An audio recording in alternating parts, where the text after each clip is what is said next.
shows. And I'm like, I need to figure out what the show is, because when he calls him the most devious bastard in all of New York City, like, I love it. We were getting some good laughs out of that. So welcome to Bottom Dead Center. Dick drops the hammer. Now, it looks like he's coming on him, Richard.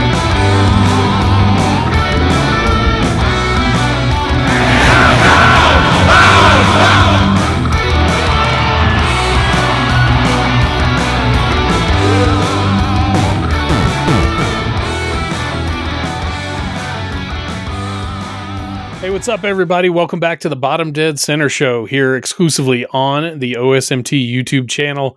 I'm your host and OSMT founder, Kyle Doyle, joined by my frequent co-collaborator, co-host, co-conspirator, and fellow buffoon, Matt Looker. It's not nice to call you a buffoon. I'm lumping you in the same box as me. Speaking of buffoons, if you just heard weird sounds, that was my pit bull wandering into the room. I don't know what it is, Matt. Every time we start doing a piece to camera, she's like, who's he talking to down there? So... But how you doing tonight, buddy? It feels like we just cranked out that massive Bigfoot 8 episode, and here we are already back for some more BDC. It does. Time went quickly. And even having a lesser work schedule at home, it's funny how it went by so quick. Yeah, good to be back. That was my favorite episode we've ever done. I like the episodes where there's more of us able to be on based on our work schedules. Those are more collaborative and fun when we have Frank and Iceman and stuff on. But the fact you and I were able to drill down so deep into the controversy of that 1990 season and Bigfoot 8 in general, and talk what is a stage 3 truck, you know, and is Bigfoot the first stage 3 truck with number 8? So, I mean, we got into the weeds on a lot of stuff. Some would say we got into the weed sport. Yeah, on that stuff. But I have to tell you, as a caveman trying to do video editing, I know I joke about this a lot, but that video needed all of those visual things in there to tell the story. And that was like the most grueling video editing project I've ever taken on. I have a whole new appreciation for the people out there that actually know how to do this stuff well. Well, it turned out good. So I think I can speak for everyone watching and say and appreciate your work, because I listened and watched that after it released when I had some time, and I thought it was pretty entertaining. Not for my face and voice being on it, but I think seeing all the clips put to the different parts of it was a good show. Well, the video and photo overlays here on Bottom Dead Center are to give you out there watching a breather from our mugs. Gives everybody a little bit of a break. Yeah, it was a fun episode. I love the feedback, man. Our Instagram page is blown up. The YouTube comments have blown up. People are really engaging with that episode. They're really enjoying it. So if you like that episode and you haven't checked out some of the past episodes, please make sure you hit the subscribe, or as I like to say, crush the subscribe button on the OSMT YouTube channel so you never miss some of the cool content we do. And also check out all of the back episodes of Bottom Dead Center, plus our other original series based on monster truck action, medium raw, tough guts, and OSMT Prime.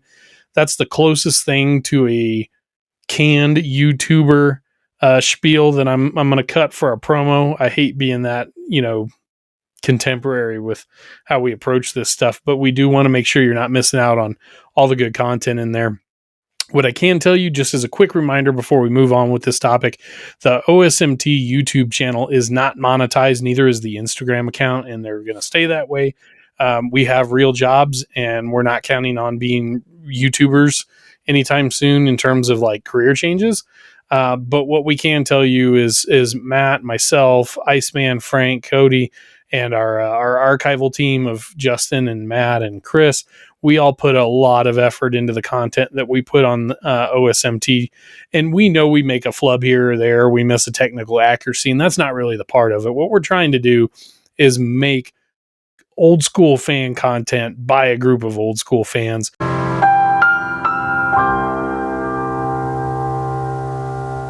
But also keeping one foot in the contemporary. So tonight, Matt, It's kind of a cool segue to our special guest we're going to have up on the second half of the show in our round tire discussion. Someone that is firmly planted both in the old school days and the contemporary side of monster trucks, but not somebody maybe you've seen with your own eyes at a show.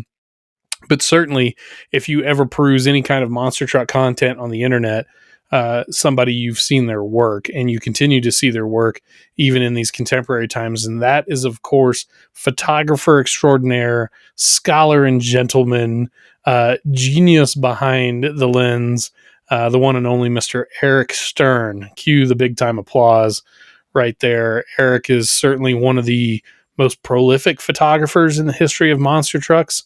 I would say when Steve Reyes stopped shooting monsters in the early 90s, this guy definitely was the one that picked up the torch as truly one of the sport's greatest lensmen, and continues to this day to be a really incredibly talented photographer and just an all-around nice guy. I've known Eric since I was 17 or 18, and he was very instrumental in guiding me down a good path to become a better monster truck photographer. And I hate to even use my name in the same breath as his name when it comes to photography skills, but I really always enjoyed seeing Eric at the shows, and it's been great staying in touch with him over years on social media, and then reached out to him several months ago and asked if he'd ever consider coming on the show. And you know what? One of my favorite things about Eric, Matt, is he's a private guy. He's an introvert. He keeps to himself. He's just one of those dudes that just shows up and does his job and heads back home. And it took a little bit of convincing on our part to get him to come on and open up to us a little bit. But man, that's going to be a hell of an interview. I cannot wait to have him on. I know you have some favorite Eric Stern photos, certainly, especially from the Monster Wars era. Am I right? Absolutely. Back in the day when I know you grew up without having the latest and greatest media access as I did, seeing those pictures from the early 90s and like Monster Wars and Penda days, like you were saying, those were some of the only ways that we were able to see what was going on in the industry, and not just able to see it, but able to see high quality visions of what was going on around the industry. He was the man back then and still is today.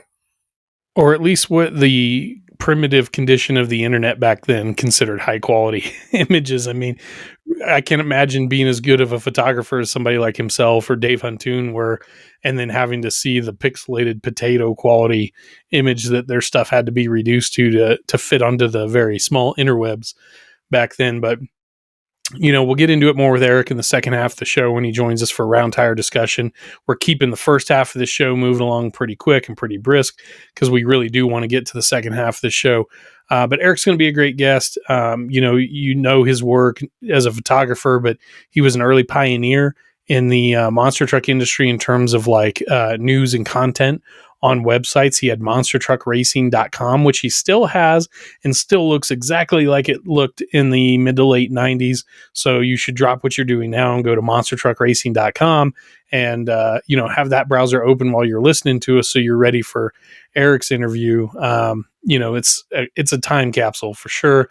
Later went on to do writing and photography and content for TruckWorldOnline, which of course paved the way for fan-driven news sites like monsterzone.com and eventually monsterstyle.com and the monsterblog.com, those last two of which I cut my teeth in and, helped me get started in the industry and go down some of that media path as well. So Eric has touched a lot of fans with his work over the years. So looking forward to hearing some stories he has to share.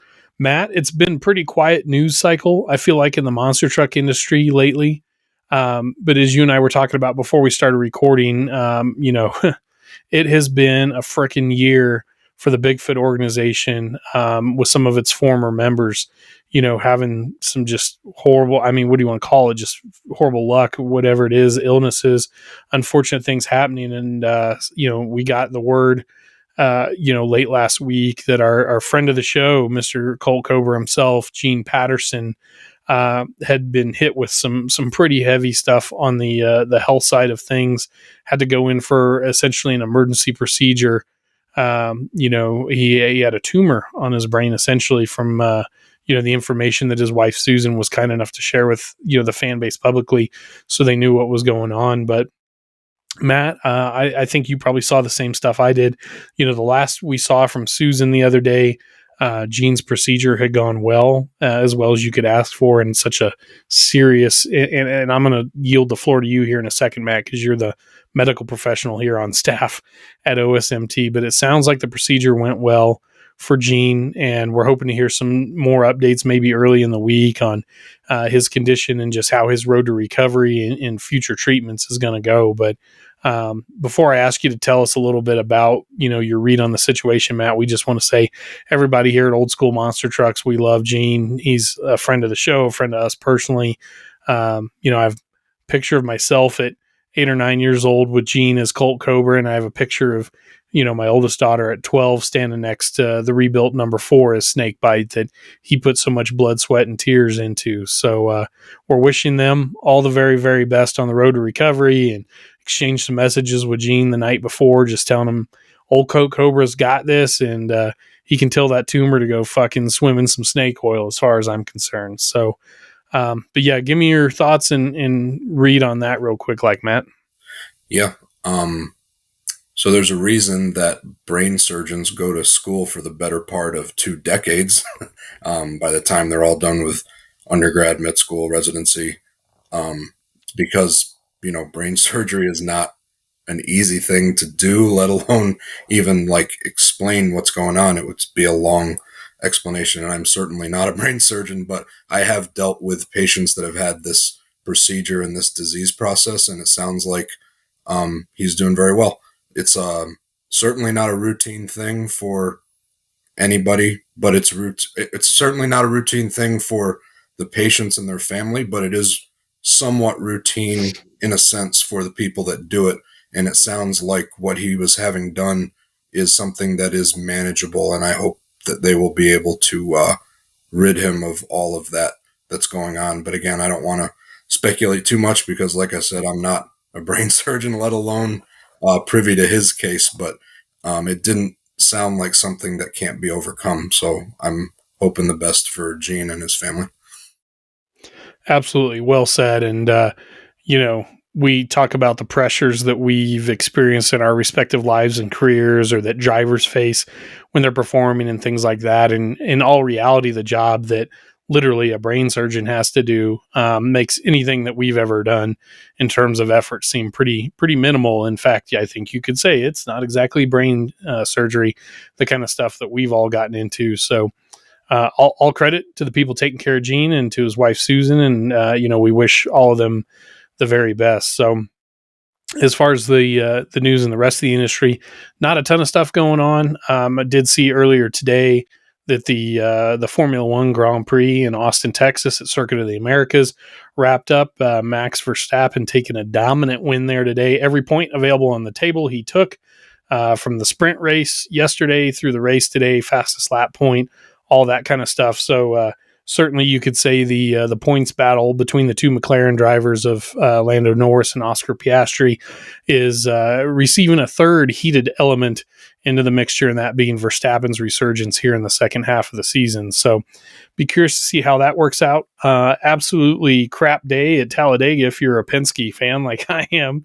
I guess at least the 22 and the 12 were able to finish the race, but Toyota making their strongest push in several years towards winning a NASCAR championship. Denny Hamlin locked himself into the championship for last week in Las Vegas, and Chase Briscoe, in his first year of driving for the coach, JGR, locks the 19 Toyota into the round of 4. So with one race left next weekend in Martinsville, Virginia, it's going to be a battle on NASCAR's shortest and one of its oldest tracks to see who goes on to the championship 4. So my guy, Ryan Blaney, he's won Martinsville this race, the cutoff race, the last 2 years in a row. So I'm really, really hoping they slap some discount tire stickers on that 12 car again. He goes out and mows that field down, and then we'll see who makes it in on points. But as I was looking at the points before we started recording, Matt, Christopher Bell's Toyota, the number 20,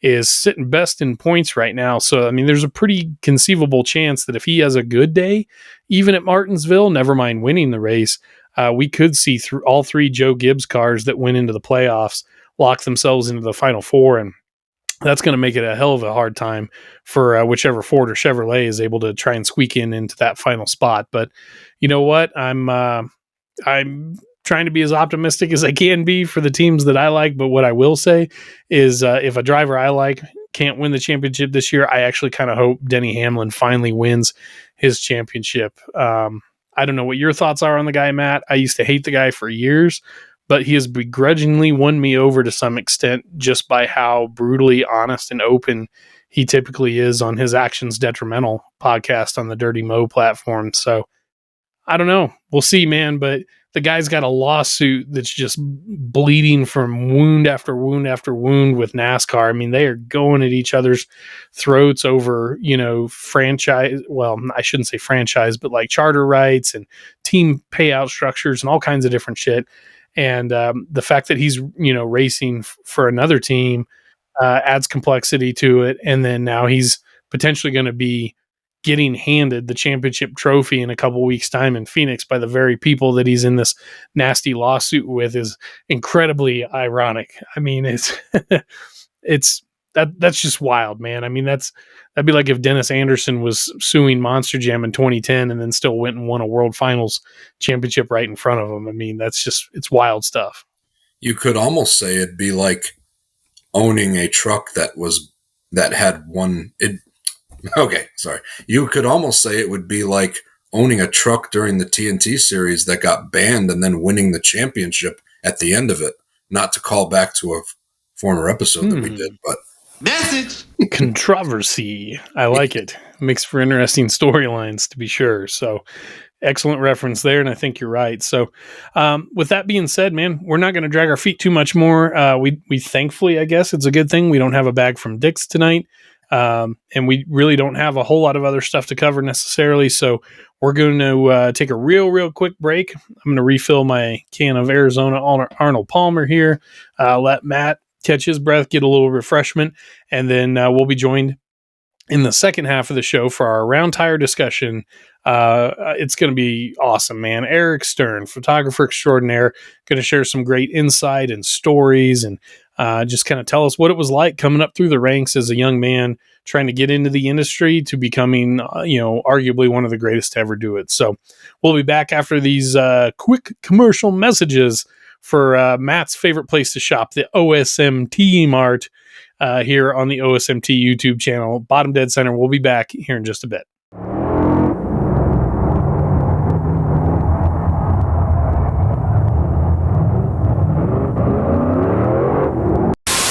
Hey, what's up, everybody? It's Kyle from OSMT and the Bottom Dead Center Show. Want to talk to you real quick about an awesome thing we have going on the OSMT Instagram page right now at OSMT_1975.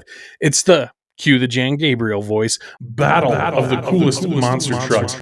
All of us on the OSMT team, we fought, we squabbled, we argued until we came up with what we think are the 64 coolest monster trucks to come out before the year 2000. Sticking before Y2K, you know what I mean, man, because we're OSMT here.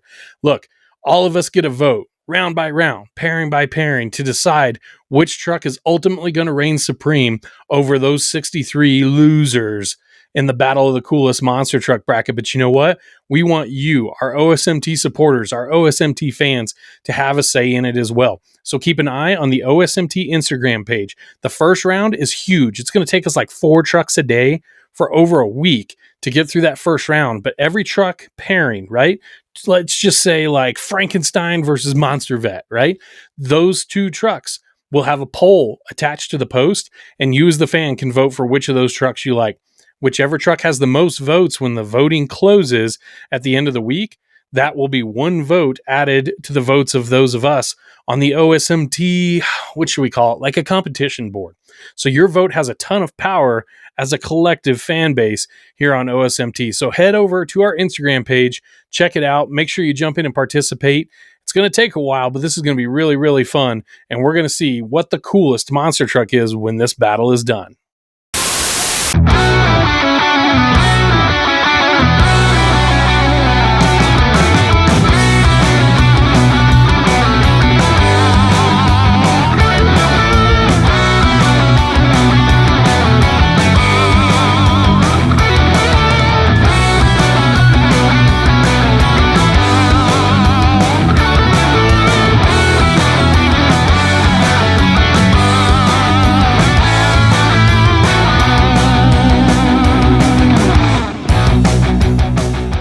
Everybody, we are back. Second half of the show here, bottom dead center. Got our special guest, as you can see on the screen, the first of our super special guests for the year here. Season 2, episode 4, bottom dead center, coming back for our round tire discussion. And man, I really wish I had the soundboard queued up, Matt. We need the clapping and applause sounds. Please welcome to the show, Mr. Eric Stern. Thank you, guys. Thank you so much. No, thank you for joining us. What a pleasure and a privilege it is. And when I say that, the pleasure and the privilege I've had of knowing you for really over 2 decades, I would say now, has been immense. Seeing your work over the years has been a pleasure, of course, but having you join us here tonight, we really wanted to continue when we do have guests on the show to bring people with unique roles in the industry, unique experiences in the industry, and certainly folks that maybe don't have a story that's as well known as it should be in the sport. So we're super happy to have you on. Where are you talking to us from tonight? What are you up to this evening?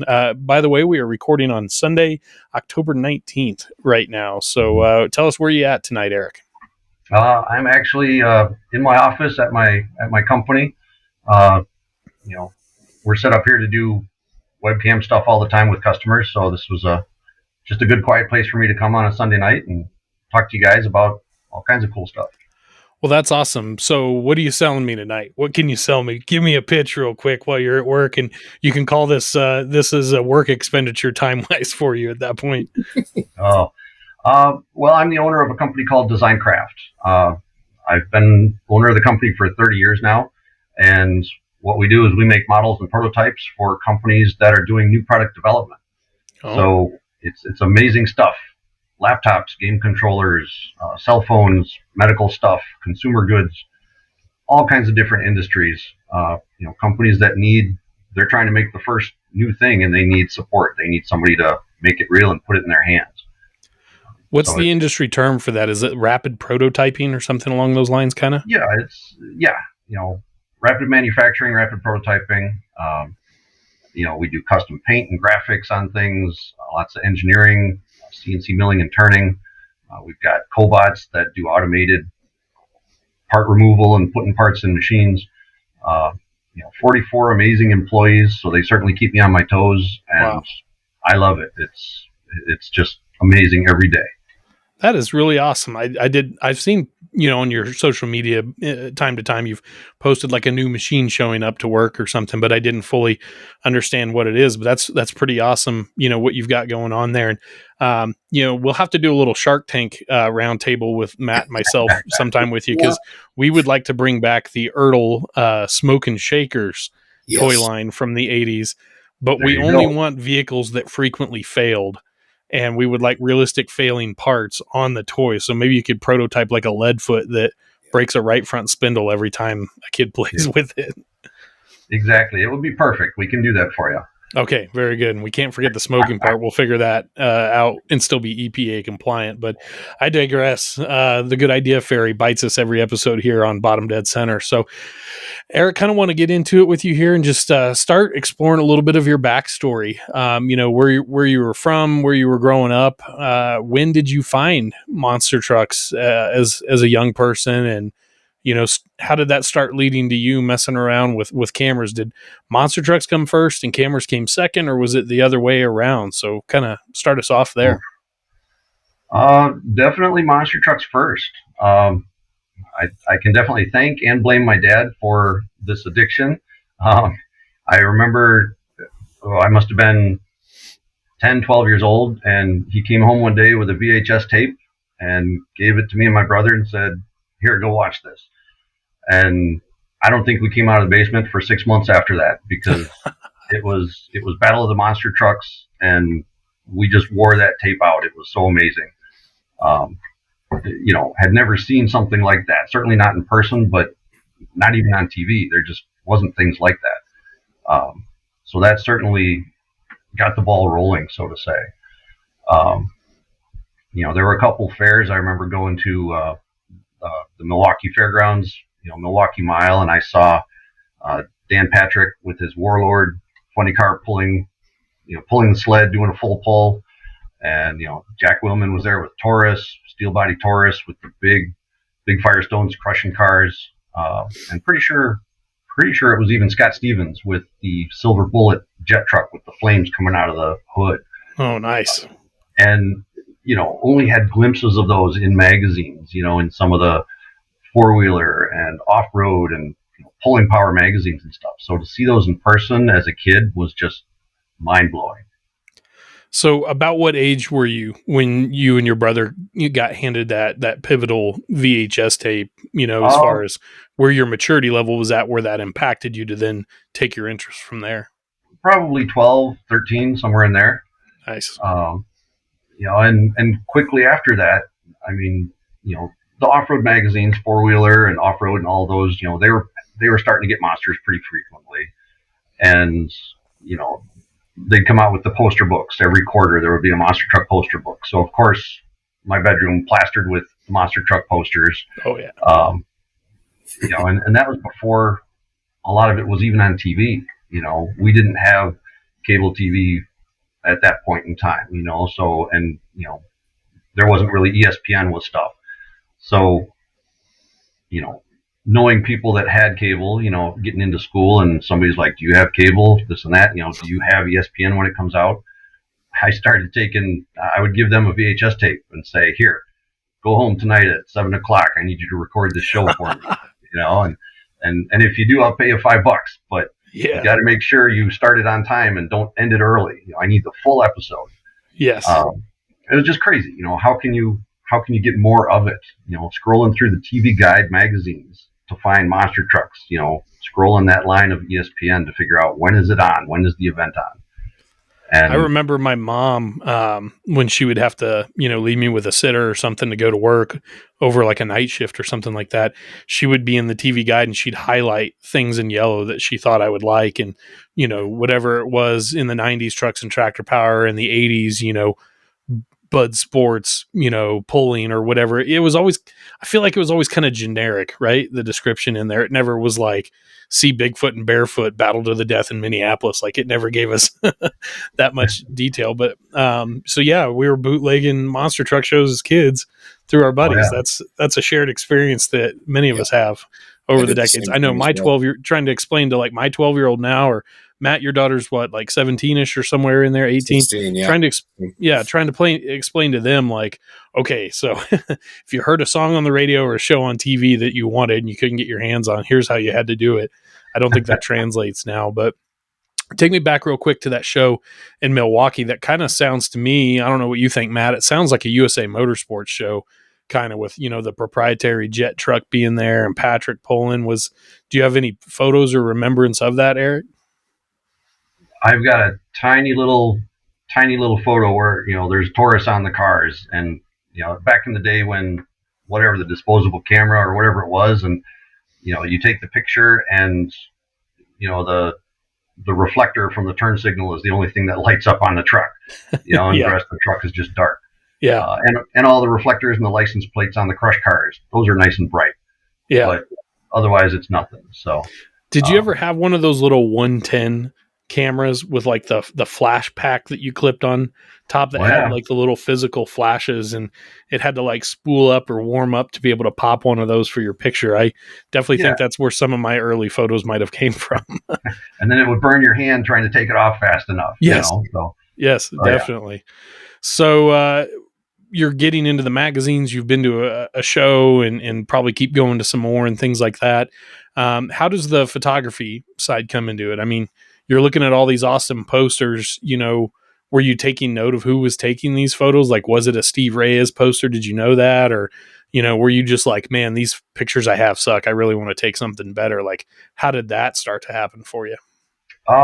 Certainly, I mean, the guys that were making the poster books, taking the photos, working for the magazines, I mean, those are like popular names. You would recognize those names. The Steve Reyes, the Ken Brubaker, all those guys, it's just like they were legendary because they were right there doing it. Somewhere along the line, Dad got a better camera for what reason, I don't know, just whatever. And, I wound up taking that to, the Rosemont Horizon in Chicago. There were a lot of historic and significant events that happened there with Camel Mud and Monsters and stuff like that. but just practicing with that camera. And I don't know why, it was just, let's take a picture. Cool. I wanted a picture of that truck that I saw because I've only ever seen it on TV or something. There was no other intent or plan besides that. I was just a, teenage kid taking pictures, whatever.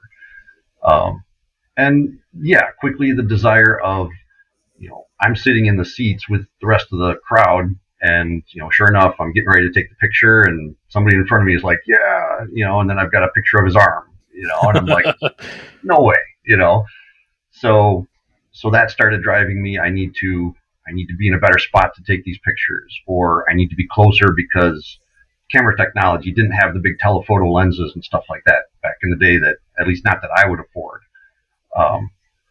So there was some of that where it drove me to, how can I get a better picture? And that started a lot of that. So how did you get finding some access to be able to shoot these shows a little closer and more, on a professional level rather than just in the stands? I mean, are you still in high school while you're trying to gain this access, or did you, head off to college for a while and then come back to this, or how did all that happen? No, it was still high school. The security back then wasn't great, as far as, crowd control or getting into the pits or whatever. You could just kind of, if you just wandered around enough, you somehow wound up in the pits.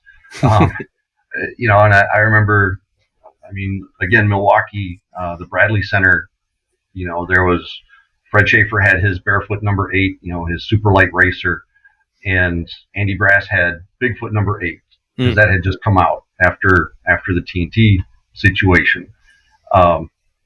And it was just those two trucks, and then a bunch of pulling. So they would just come out and do a couple of hits on maybe 4, 5, 6 cars.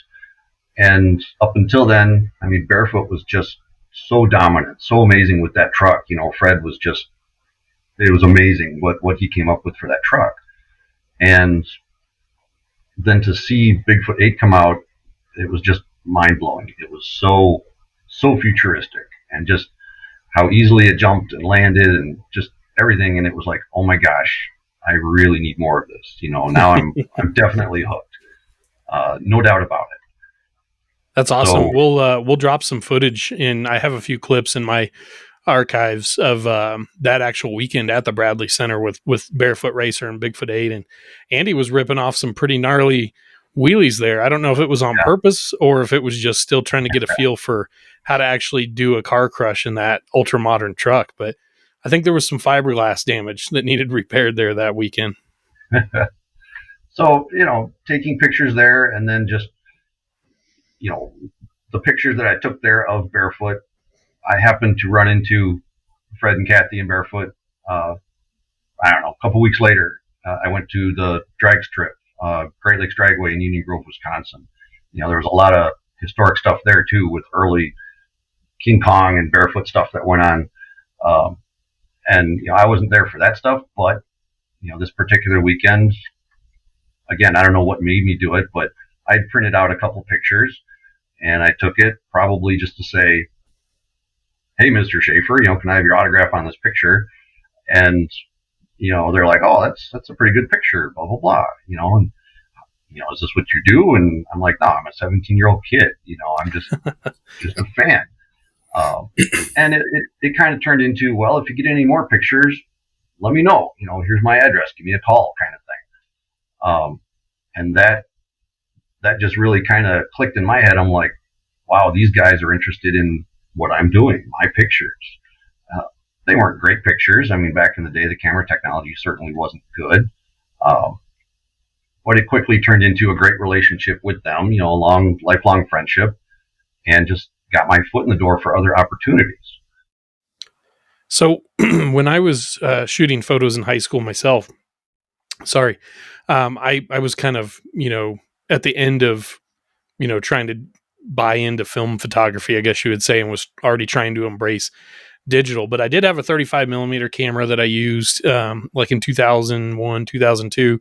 And I'm just curious, back then, of course, everything I'm sure was cheaper, but how much, like, how did you afford all the film and the developing costs and, print costs and stuff like that? Because some of that stuff can get out of hand, as far as cost is concerned when you're just a 17-year-old kid. So were you, able to start selling any of your photography to sort of back fund some of this stuff? Or did you have a part-time job you're working, or what was going on there? Definitely working. I mean, working in high school and even before high school, summer summer programs and stuff like that. Because it's like, I wanted, before I had a truck to drive, before I got my license, of course, I wanted a big truck like in the magazines, the big show truck with the big gumbo mutter tires and all that kind of stuff. So it's like, well, I got to figure out how to have money and work and all that kind of stuff. And I mean, once things got rolling, there were a lot of different drivers where it's almost like the word got out.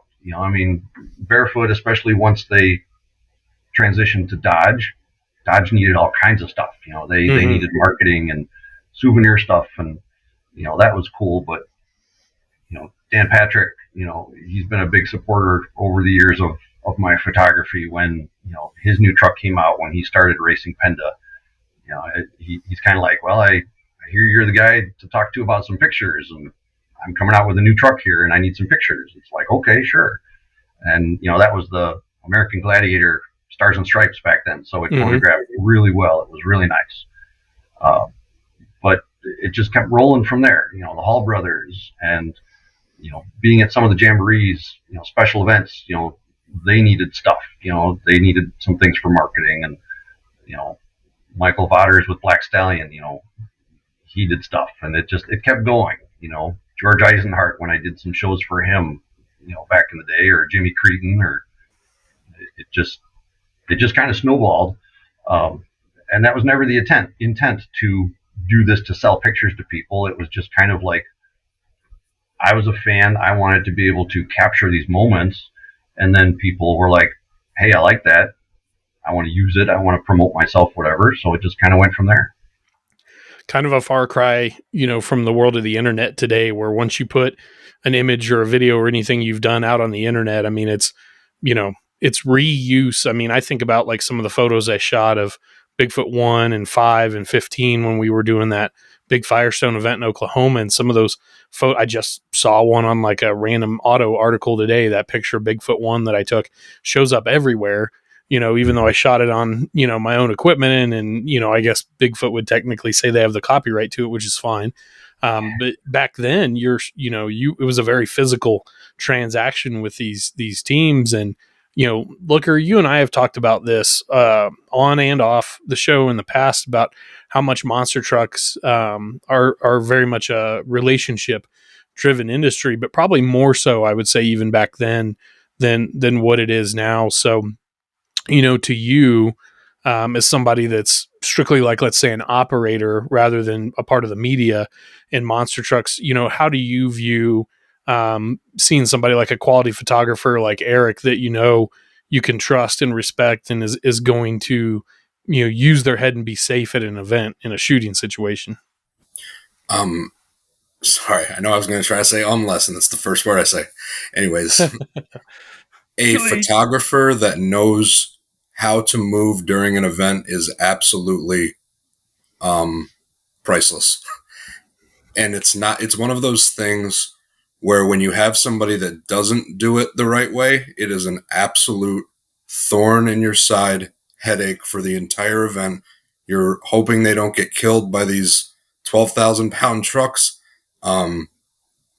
Getting good pictures at that point is the last thing on your mind. But when you have somebody like Eric, like other people, like Danny Mass is one of them, that know how to get good pictures and that can, I don't want to say blend in, but know how to be safe and move around in a safe manner, it is absolutely priceless. And that's, like you were saying, a very transactional, hey, it's good that I see that you're here as an event director, that now my heart's a little bit easier this weekend, because we're going to get good media and I'm not going to have to worry about the event having to come to a grinding halt because of someone making a misstep.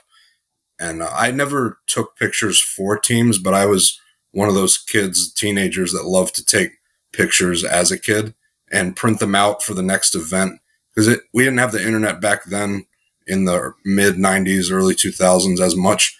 But when I knew like Gravedigger and Bigfoot are going to be at West Lab, so I'm going to print out the last Gravedigger and Bigfoot pictures I have and bring them to the autograph line. And anytime the driver would say, oh, that's cool, like maybe not necessarily the picture was good quality because I didn't have anything good, but just that they remember that specific moment that you captured. Like I think one time I had Tom Mintz had a real big air shot at a Montreal show, and I showed him at a autograph line, and he actually left his autograph line to go show one of his teammates in another autograph line. And as a kid, I was like, wow, that's pretty cool. And that's one of those transactional moments that you don't really get not as much in the newer age because it's already online, like you're saying. But absolutely on an operations standpoint, having good media people is amazing. Really. So Eric, excuse me, let's stay in the mid 90s kind of here for a little bit. And you're talking about the Penda shows. And I mean, some of these photos you're talking about are pretty iconic in the minds of the fans from the generation that Looker and I are a part of. I mean, I know I have Samson and Executioner and Black Stallion and, all those hero cards that, they use your images on. But first off, I want to know, walk us through a little bit of your gear, if you can remember, kind of what were you shooting with by, the mid 90s, where had your technical game progressed to at that point? Way early on, I mean, it was kind of a mix because it was just, it was either whatever Dad had bought, or whatever I could cobble together. So, I mean, I remember, Sigma, and I don't even know the names of the other stuff, but I quickly started gravitating towards Canon, and I've been a Canon guy forever. Not that it's any better than Nikon or whoever. It was just my preference and comfortable to me. And it's kind of like once you invest in some of that gear, unless something really bad happens, you're not just going to suddenly flip to a different brand. You've got. That's like, not to interrupt, but like Matt and I, I'm a very loyal Nikon shooter. He's a very loyal Polaroid shooter, so once you get comfortable with something, you kind of stick with it. Yep. Sorry. But I mean, with what Matt mentioned about, the trust and just being safe with photographers, I mean, I was a teenager. I was 17, 18 years old. What do I know? But I remember sending an email, or not an email. Yeah, I remember sending a letter, an actual handwritten letter, to George Carpenter back in probably 91, when Penda started in 1990, but it took a while to get the word out because you had to wait for it to be in a magazine or you had to wait for it to come out on TV. And that's really the only way that you were hearing about it. So having seen some of the Penda stuff in the 90s, I'm like, that's amazing. I want to be part of that. So come 91, I sent a letter to George Carpenter and I said, hey, I've been an MTRA member for a couple of years now. I know, I'm familiar with the rules. I've read the rule book. I'd like to attend one of the Penda events. I've done work for Barefoot. I've done work at different drag strips, taking pictures, stuff like that. And George had called me and he's like, okay, this event, meet me here, kind of thing. It was a local event up in Wisconsin, so not too far from me. And I'm like, wow. He said yes. Holy cow. How does that happen? Would that have been Union Grove? Yes. Is that? Yeah. Nice. Yep.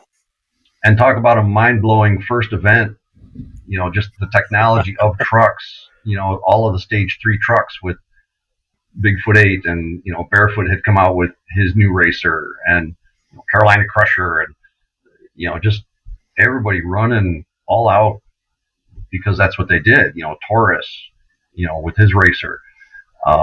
And I remember George, he just kind of walked through, here's the deal, you can go here, don't go there, never have your back to a truck when it's running, always keep an eye on stuff. And, it was just yes, sir, no problem. I didn't want to screw up my opportunity. And he's like, I want to see your pictures. I want you to send me some proofs of stuff. And it helped him. He's like, I want to see how the trucks looked. I want to see how the show goes. And I remember he was also saying he's looking for he's like, I look at the drivers. If there's a driver airing it out over the finish line and he's got his hands off the steering wheel because he doesn't want to get that kickback, he's like, that's going to be a problem. He's like, I'm looking for that kind of stuff in your photos. And I had no idea. I'm like, okay, whatever. I love monster trucks. That's awesome. And I mean, that was an action-packed weekend, to be sure. To be shooting that. And, that was, if I'm not mistaken, that was the weekend that our good buddy that we talked about in the first half of the show, Gene Patterson, went popsicle hunting with snake bite over in the refrigerator shed. Yep. So where were you in relation to that when that happened? Do you remember? He was in the left lane. I was on the right lane side. And, okay. Film cameras, it's just click and then you got to wait, click and you got to wait. So, man, I was crushing that entire camera body trying to click as fast as I could with that. And yeah, I got some okay pictures of it, and it was mind blowing. It was like, how does that happen? Oh my gosh, what am I doing? And, I'm standing on the side of the track, and, Archie Kaufman was the announcer back then. He's standing next to me announcing. Yeah. Yeah. And I mean, it happened, and we just kind of looked at each other, and he's like, that wasn't supposed to happen. I was like, what? So it was nuts. Love Archie Kaufman. That I had the good fortune of getting to be a crew guy at some shows that Archie announced back in the day when I was with Halls, and Tim warned me. He's like, he's the funniest old school, just like, son, he's tough. He's monster tough. Get back, Well, apparently that's what you were supposed to be doing at Union Grove, Eric, was getting back because of snake bite. So talk about that technical limitation with your camera. I mean, I shouldn't say we all, but I mean, so many of us have those, digital SLRs now where you can just hold the trigger down like a machine gun and, it's rattling off some shots for you. I can't even imagine how many, frames per second, shots per second that your Canon can take now. But back then, elaborate on that a little bit more, how you're through the viewfinder, you're watching this amazing action unfold, and you're only catching a little bit of it at a time. So, what was that like, having to deal with that slower frame rate? Well, at the time, you didn't really know any better. It's not like it should be better. That's what you got. And I feel like from back in the day, that's kind of what helped me, just watching these trucks. And you've got a plan. You've got one shot at a picture. When the truck jumps the cars, you get one shot. So either you're going to get it before it jumps or after it jumps. And, you just got to plan your timing. So that kind of helped me predict and feel what's going to happen with the truck. And, you would listen to the motor, is he going all out, or is he just kind of crawling up to it?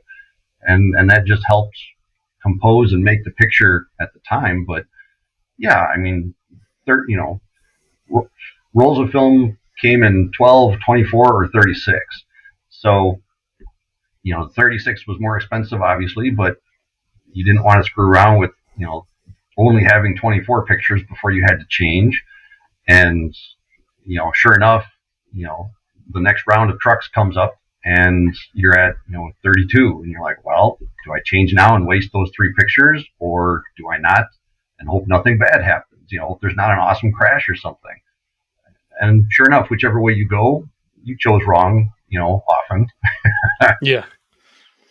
Well, and I think that speaks to why an educated photographer like yourself, or a Steve Reyes or a Danny Moss or whoever, your subject you're shooting. You're not the random photographer from the local newspaper who is probably a decent photographer, probably has good gear, but likely doesn't know how to sort of see into the future as a truck is coming towards a jump, or 2 trucks are getting ready to, make a pass down through there or something. And I equate it, especially growing up in Wyoming and doing hunting and stuff when I was a kid, I equate it to hunting. When you're shooting photos in that kind of environment where you can't you can't basically just film a video essentially and then just pull the frames out that you want it. You really had to think about your shot, and you're, compensating in your mind for, by the time I, depress my finger on the button on this camera and it takes that photo, where is Fred going to be? Because I know Fred's truck's fast. I know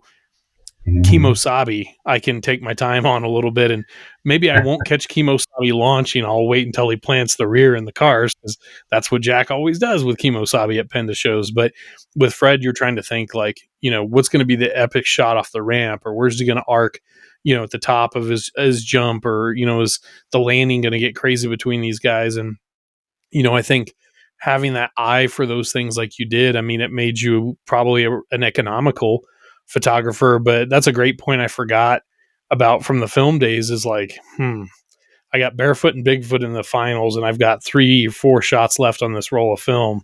I guess I'll just take pictures of my shoes 4 times and then get a new roll of film in there. So, so something Matt and I will both want to talk to you about a little bit. And, Matt, feel free to jump in at any point here, but, I know you and I had talked, we wanted to ask Eric, because you go back and you look at the photos of Bigfoot trucks performing at US Hot Rod shows, and you certainly took your share of those photos as that relationship between those two businesses was coming to an end and near the end of the 90s. Your Penda shots are so iconic. I think maybe the US Hot Rod shots aren't as well known by people like they should be. But, Matt, add to this. I mean, I just think it's neat still looking back and seeing US Hot Rod decals on a Bigfoot truck, and a Bigfoot truck in a very visibly Monster Jam environment. Did you want to add to that at all, Matt?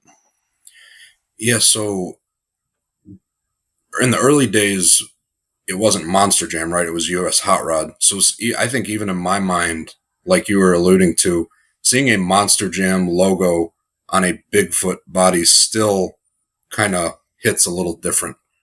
And definitely, I think to your point of the Penda shots being more well-known from Eric, I think it's a good point of the end of Monster Jam and Bigfoot. Those were probably a little underrated for the time. Eric, do you recall, like, performance-wise, where the Bigfoot trucks seemed to be, in your opinion, versus, the evolving competition that they were seeing at those Monster Jam shows? Because there's so little television and videos for us to kind of look back on. I mean, the Penda stuff's really well documented, but you've no doubt witnessed way more of that than there is video footage available of some of that stuff. So see if you can transport us back to like 96, 97, what it was like back then, seeing Bigfoot and Snakebite, let's say, be a part of those shows with Gravedigger and Monster Patrol and Barefoot and those guys. Yeah. Yeah, I mean, the Bigfoot trucks have always been top performers, regardless of what stage in the game they were or whatever. They've always done very well at the shows. And, US Hot Rod, I mean, early on, they started with, we need to have shows that don't have downtime, that have trucks that can perform. It's got to be a good event. And that's quickly what set them aside from other ship events, other promoters, whatever, and that, as a kid, that was frustrating very early on with, early Rosemont Horizon shows where, a truck would come out and it would break, and it's like, now you got to go find the loader. Now you got to figure out how to hook it up. Now you got to figure out how to move it. And even, I mean, I felt that pressure as a kid, like, come on, I want to see the next truck,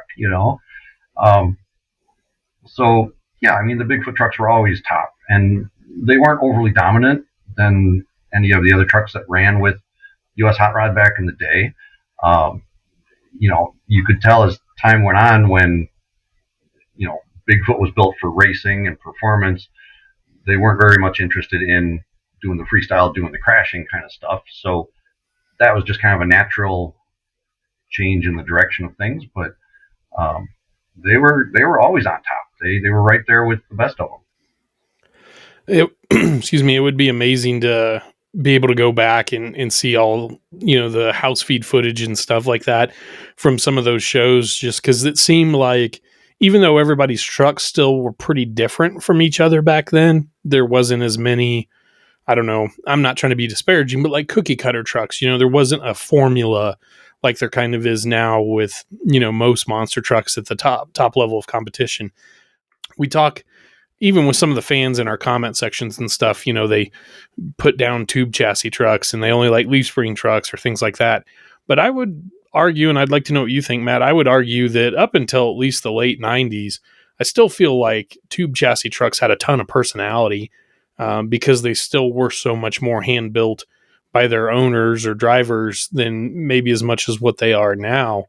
And Eric, I think your photos do a really good job of giving justice to that theory, because your composition, a lot of times people's photos, sometimes depending on where they're stuck sitting or where they choose to shoot, the background clutter can sometimes, ruin the shot a little bit or take away from what's happening with the truck. And I feel like your composition on your photos, I think about photos of like Executioner where you could see the little air shifter valves on top of the Lenco transmission through the frame, because it was up in the air and you composed your shot and timed it perfectly. But anyways, Matt, what are your thoughts as far as like the uniqueness of the trucks at this period in time still, despite being stage 3 trucks? I think 100% there is still individuality in tube chassis trucks. Still some now, but not as much for sure as the late 90s. I have thought about this a fair amount, and I think that the people who really only think that leaf spring trucks were real monster trucks or were separate and apart from each other, I think those are just the nostalgia glasses being on. Because are you going to tell me that Bigfoot 15 and Gravedigger 7 rolling down Salinas, I think those are the two trucks that raced there once, you're going to tell me those are very similar cookie cutter trucks? No. Good point. Tube chassis trucks that are hand built, like back in the 90s and up to the late 90s, they all had personalities. Mike Vodder's Black Stallion with 4-foot of travel in the back, and Andy Hoffman's Nightmare chassis. Do those look anything remotely alike? No, they're right. Or like not necessarily the way they look, but the way that they fly and perform. No. So 100%, those tube chassis trucks still all had their own personality. They were their own beast, I guess you could say, for sure. Eric, so I joked with you when we talked back in the summer planning this out that I had a symptom when I was shooting shows that I called photographic amnesia. And I described that as being so focused through the viewfinder on trying to take a good photo or series of photos that I wasn't really like soaking up the action that was happening. If I had just watched the race, I could have described it and broke it down as like an announcer or a color commentator, but I couldn't have given you that same level of detail from just being so insanely focused on trying not to screw up and trying to shoot a good photo and get that epic shot. Have you ever experienced anything like that? Or you're supremely talented compared to me as a photographer, so it wouldn't surprise me if you just told me, no, I've never had that happen. But do you find any loss of detail in your perception of the show because you're so focused on just, being right on time, on target with that photo? Yeah, it's not uncommon. It especially more modern, more nowadays when, you've got a specific assignment, you need to capture this. You're not necessarily there to enjoy the show and watch everything around you. I can tell you that if I would see a random picture on the internet of a picture I took 25 years ago, I could be like, yep, that's my picture. Here's where I took it. Stuff like that. That's just forever burned in my brain. It's pushed out all the important stuff that should be in there. But that's just, it made an impact, and that point in time, for whatever reason, it made an impact on me and probably others if they saw the photo. So yeah, it's not uncommon. And I've even joked that I've spent my life watching monster trucks through just one eye because the other eye's always closed, behind the camera. So, it's just the way it is. I think that's a great point you bring up about just recognizing your own photos. you just know it's yours, right? Like it's your own brand, it's your own sound. It's like your own chord if you're a guitar player, right? Like if you're Pete Townsend, man, you hear your chord on an album, you're like, either that's me or somebody ripped me off. Like you just have your own signature style. I feel like certainly with your photos. I like Danny Moss's photos. I mean, Danny's got a pretty specific style he shoots, and I think it's great. You have a specific style. I mean, I don't think I ever necessarily developed a hyper specific style, but I wish I could still go shoot more often now, because I'm so better informed through the works of people like yourself and Danny and other photographers out there. But that is pretty funny what you say about just having to watch, through one eye because of the viewfinder after all those years. When did you start getting involved with digital photography, but also that had to have been around the same time that you started making a name for yourself online with Truck World and things like that? Is that about right? Actually, no. And I was surprised because I couldn't remember that either. So I did a little digging. Getting involved with online stuff, that was 95, 96. And I didn't switch to digital until 2003. No kidding. Wow. I was a little bit slower at the digital switch. David Huntoon, who I had worked with and done stuff at Truck World and known for a long time, he had switched before me, and he was the one that really encouraged and pushed me to, you need to do this. It's amazing. The technology is coming, kind of thing. He was an engineer and worked at Kodak, and so he kind of knew all the stuff that was coming down the road, and he's like, you need to do this. It's going to be cool. So yeah, digital came later, but certainly the internet came first, and that was a whole nother mind-blowing part of things when it came along compared to just shooting film and printing out pictures. So how did that start for you then?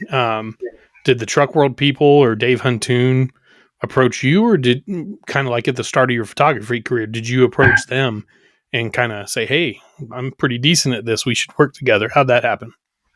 I had always, met a lot of different people, and I'd always been around all of those people that were at, working for the magazines, whether they were the editors or the photographers.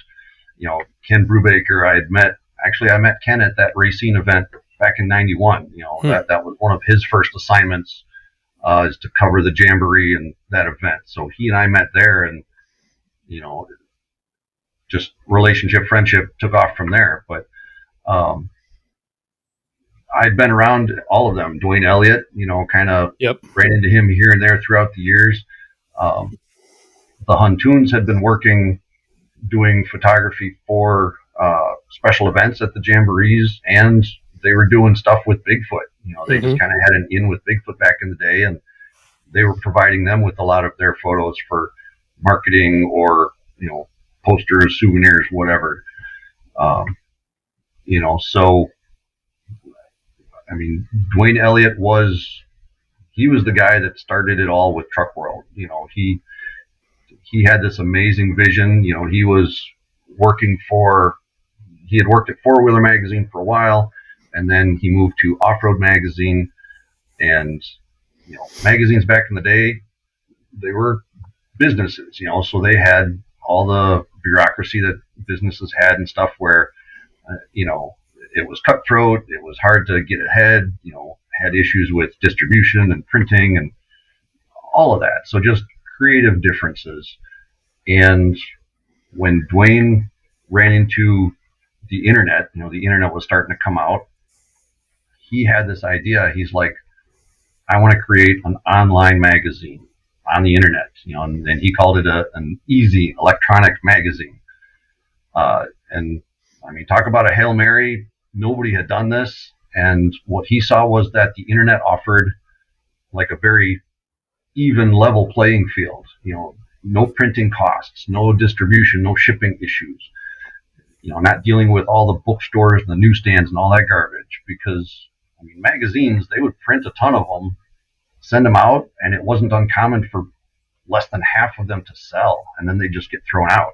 Oh, wow. So it was hard for them to get ahead with that and be successful, make it, make it as successful of a company as you could. So he's like, I'm going to do an online magazine. People will be able to see stuff immediately because it's online, and people will see it around the world. Talk about distribution. That's amazing. That's just nuts. Well, I'm sure with the paper magazine thing, I mean, it's just like any other consumer product that requires, DSD or, some kind of distribution to the market is, you're trying to get guaranteed placements in big retailers like Barnes and Noble.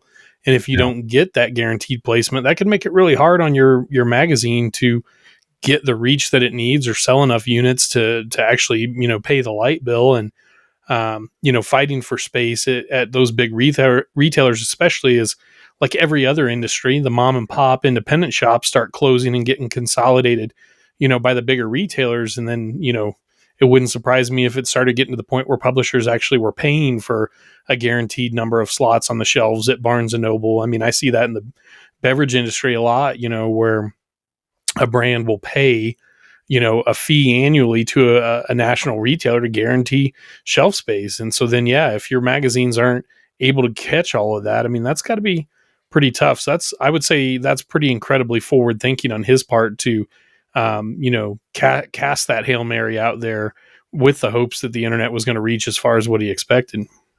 Yeah, no doubt. And I mean, if you were to do event coverage like at a jamboree, and then they wanted to put it in a magazine, it was at least 2 months before that event coverage and that article would get into the magazine and get to the viewer through subscription or buy it on the newsstand, whatever.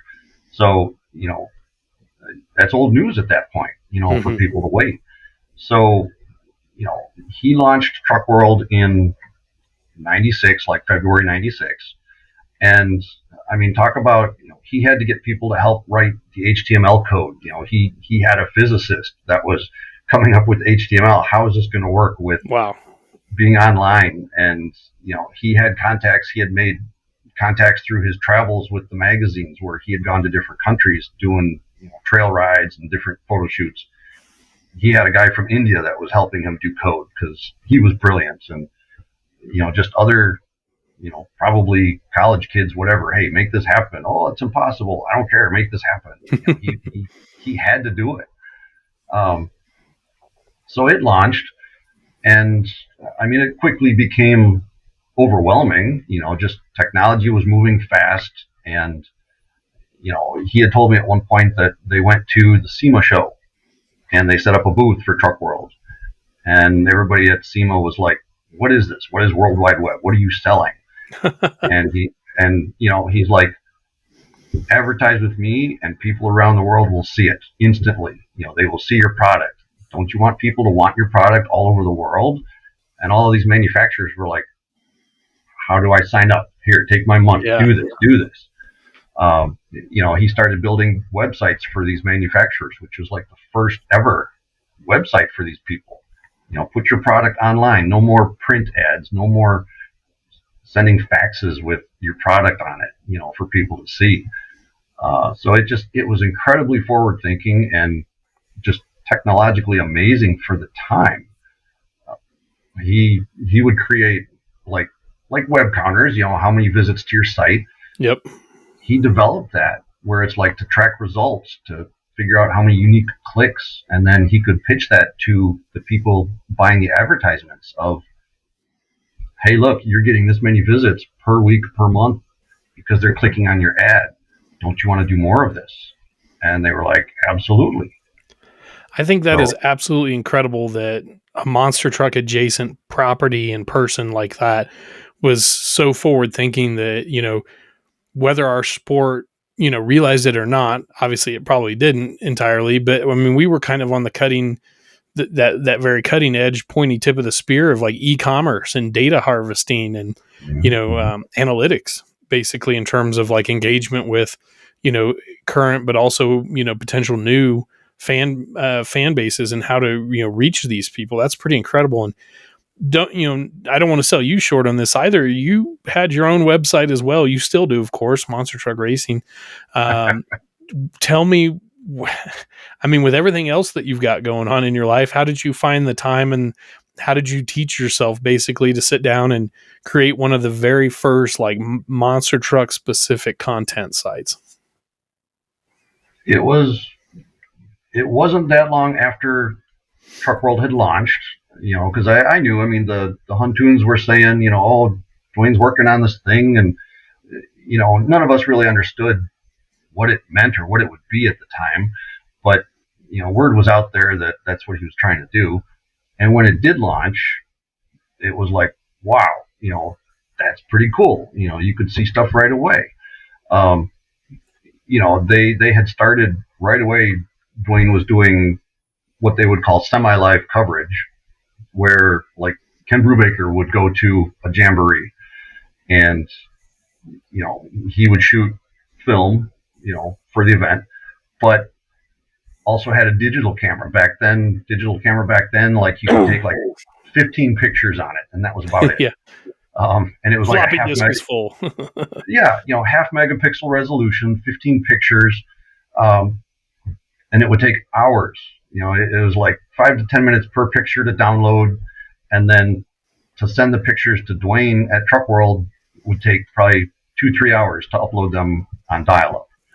And dial-up back in the day was so flaky and iffy that you're halfway through it and all of a sudden, bloop, it disconnects for some whatever reason. Somebody's calling on the other line. Damn it! It's interrupting my photo uploads. Exactly. So suddenly people are seeing the photos, of the jamboree that was this weekend. They're seeing it Monday morning online, and they're like, "That's crazy! How does that happen?" Again, it's never been done. People weren't used to that, so it was just creating so much hype. Well, I had started working at Designcraft, the company I own now. I started working there back in '95, working here in '95. And the former owner of the company had just launched a website for Designcraft. And so he was learning how to do HTML and stuff too, kind of. And, it wasn't too long after I started, and, it was like, yeah, I take pictures of monster trucks. He saw stuff, pictures on my bulletin board, whatever. And he's like, oh, these are really cool. And he's like, you should put them on a website. And I'm like, okay, I don't know. And he's like, tell you what, he's like, I'll help you, I'll teach you whatever. So he gave me a section on the company server for me to start my website. So like, oh, wow. The original, it was like designcraft.com/monster/trucks, was the original address. And, so he and I kind of learned HTML together. He would do it for the company. I was doing it, just screwing around with this. So it kind of went from there. And, so, I mean, that was like May of '95, mid '95. And, I finally, as I saw Truck World evolving and just how amazing that was with pictures and stuff, I was scanning all of my stuff, a lot of my stuff from back in the day, and getting it on my own website. So, that launched in December. And an interesting little fact off to the side here is a longtime good friend of mine, Andrew Fielder, who, I would describe him as like the first super fan, because Andrew and I met back in '97. He lived in England, and as a super fan, he came over here on his own. He was like 20 years old to go to the Charlotte Truck Fest that USHRA had back then. Well, lo and behold, he was doing the same thing. The internet just came out. He started building an internet or a website. So he had some pictures of BIGFOOT and a couple other trucks when they were over in the UK a couple of years earlier.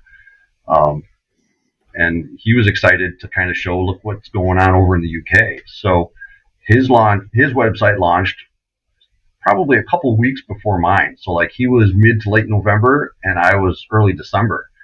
So two separate parts of the world, two crazy kids, that were into monster trucks, And we're looking at this technology like, how can we express and promote this? Look at what I've done. Look at my pictures. Look what's happening in my area. It's just crazy. It really blew up from there.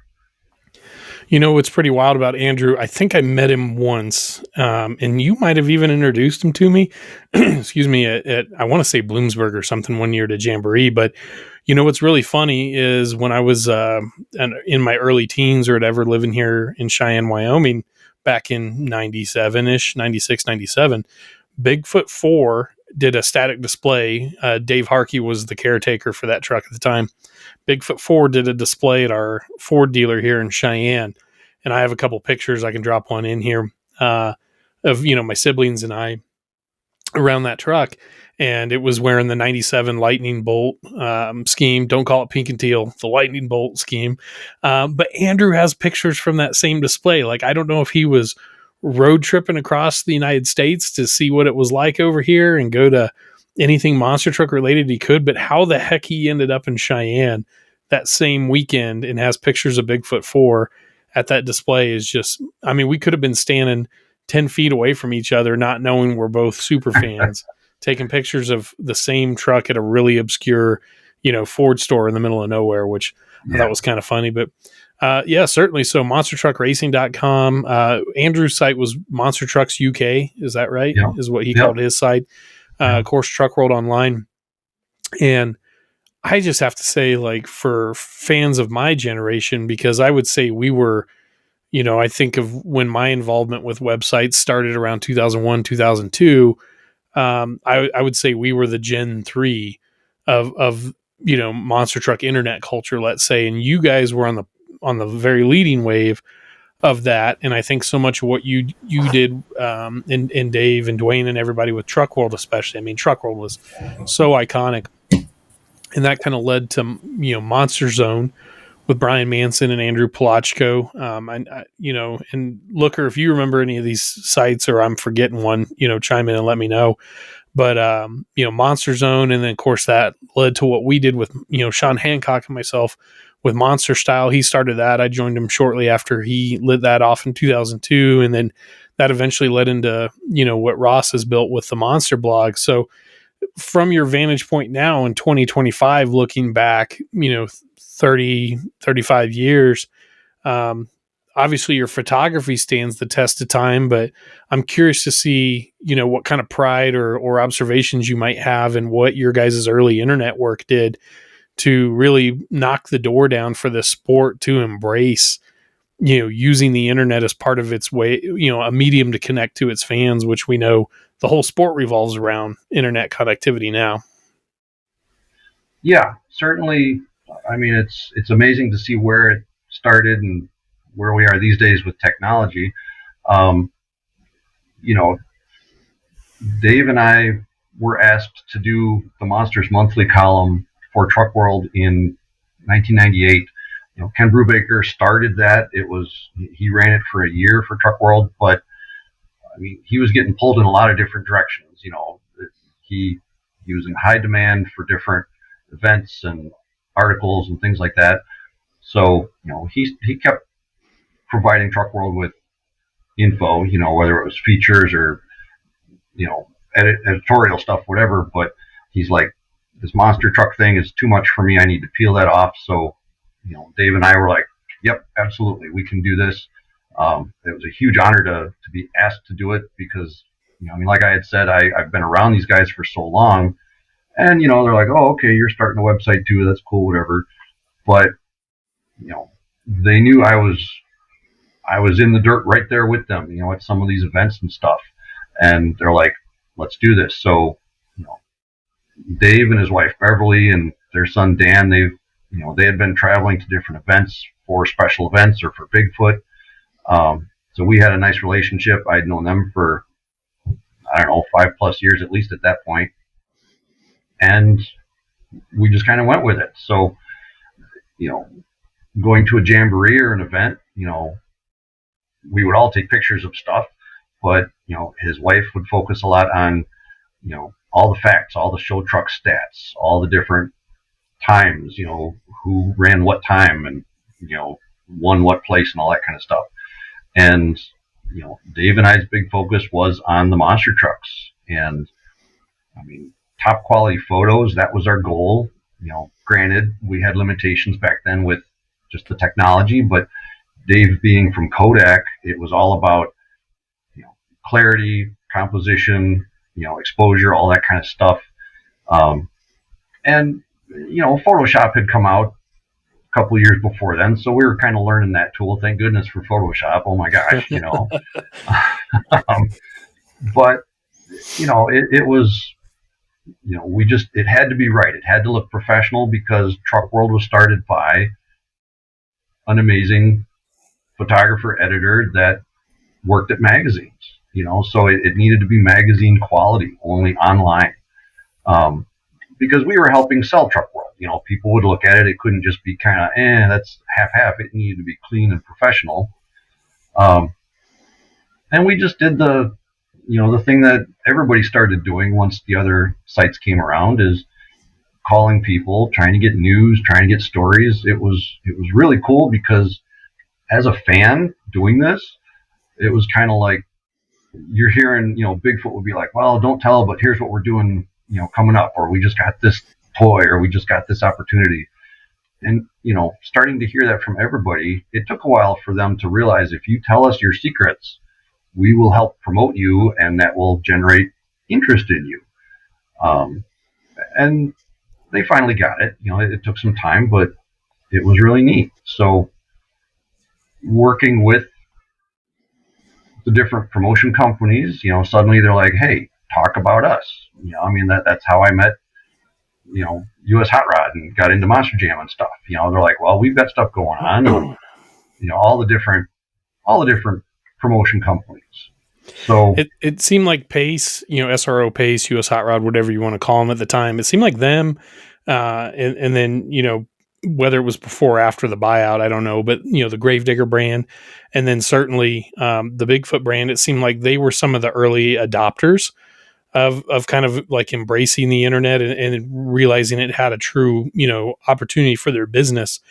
And it wasn't just, strictly just content for fans or anything. There was commerce and exposure and things to be engaged on. But I have to tell you a funny story here. And Looker, I'd be curious if you have any of those same stories. But by the time, Matt and I were of the age that we wanted to hang monster truck posters all over the walls of our rooms, we weren't getting poster magazines quarterly anymore. Like the monster truck, pop of the 80s had cooled off some through the 90s. And so my generation, I feel like, not to speak for everybody, but certainly myself, resorted to taking your photos and Palachko's photos or Dave's photos and printing them out off the websites, even if they were only 640 by 640 on a piece of paper, cutting that shit out and putting it, I definitely had a wall full of like Truck World and Monster Zone photos printed off, tacked up to the wall. And we were not a family with internet connectivity or a good home printer or anything back then. We were way behind the times, but my mom was a librarian for the elementary school that my younger siblings went to. And so when the transfer bus from junior high would drop me off there to then ride home with my mom and my siblings, we grew up way out in the sticks, west of Cheyenne, by the way. Anyhow, she'd be wrapping up her stuff for the day. Well, I would get on her computer. And this is so funny. This is the school district that my kids go to now. I would get on her computer, log in under her credentials, go on to Truck World and Monster Zone, print out 20 or 30 pages in an afternoon of monster truck photos on the school district's dime, and then take that stuff home. And when my mom started getting asked about like the printer usage, she came to me and she's like, "Are you doing all this on my work computer?" I'm like, "Yeah, sorry, Mom." So the epic photos of Bigfoot Power Wheels that you took, I couldn't keep printing them whenever I wanted to. After that, I kind of got cut off, Eric. So as much as the internet was progressing things for us as fans consuming content, obviously we lost a little something, I think, when, so much of the traditional print media had to disappear. But that kind of brings me to, another question I kind of wanted to ask you on the tech side and the internet side of things is, or I guess it's an observation. I'm curious what you think about it. I think monster trucks as an entire industry are a high investment low financial return in so many different ways. We see that with OSMT. We put a lot into OSMT, and we're not trying to make it a business, but we couldn't make a business out of it even if we really wanted to, because the return isn't there so much. So I feel like for you, you had your parallel career going, but you've stayed so engaged and so passionate and so dedicated to the monster truck industry. It's just kind of a unique thing where if it's got its hooks in you, man, it just never really lets go, does it? Yeah, no doubt. I mean, I figured out early on that no, I'm not going to survive the way I need to and want to if it's only monster trucks, And I mean, a lot of people put their blood, sweat, and tears into it, and a lot of people make it work, and that's great. My path just gave me a different opportunity, and it's like, okay, sure, but yeah, you can never give up the trucks, never walk away from it, and over the years, yeah, I've slowed down, I've paired off, the different number of events each year, and when Truck World finally ended, it was like, okay, I've done that. I'm not looking to who else can I get into and start writing about, and got to keep this going. It was a really cool point in time, and that just kind of ran its course. So, as you're saying there, Truck World is kind of starting to wind down. It's run its course. I don't fully understand how it ran out its course, and I would be willing to bet a lot of, viewers and listeners don't know that whole story either. So, kind of fill us in as your role in the industry is changing and evolving, and Truck World is starting to sort of evolve out of the scene. How did things, kind of go with Truck World phasing out or winding down? Yeah, it was an amazing 8 years with Truck World, and to have been a part of the first ever online magazine having to do with trucks and motorsports. I mean, it was a crazy great opportunity. And at the end, by the time the end came, we had done so much more than just monsters. We were doing street trucks and mud racing coverage and event coverage and show and shine stuff. And we had brought on Scott Bryant and Marty Garza as technical experts to write articles about monster truck tech, and people loved hearing from those industry experts like that. I mean, honestly, Truck World opened the door for me and gave me so many amazing opportunities over the years. It's hard to comprehend all of the firsts that I've seen in the industry. And to think that I started as a fan only to end up experiencing this crazy world from a perspective that not many others have the chance to do is just so cool for me. I can't get over that. Now, don't get me wrong, I'm certainly not done yet. I'm not going anywhere. But what makes the difference over the years is the people you meet, the people you work with. So many creative and talented people, photographers, videographers. It's amazing to see everybody's talent and their passion for what they're doing. And I'm definitely no Steve Reyes. I'm more than happy just being down here with the rest of the general population like the rest of you. But when I do look back, it's hard to imagine all the places that my photos have been used, and it's very humbling to think that I've made an impact in the sport, even if Truck World and everything didn't last as long as we all had hoped. So with Truck World, I mean, as it was kind of winding down for you guys, was it sort of a unanimous decision, or did you feel like the way the internet, media community and the, increase, what do we want to say, like the prevalence, the emerging, social media platforms that were kind of bringing things even more real time to the people? Was it sort of a natural, kind of slowing point for Truck World, or was everybody kind of just feeling like maybe now's just the time where we start heading our own direction? Well, there were definitely other websites that were coming on board, and we were definitely feeling the pressure, as they say, from other sites that were doing similar things like us.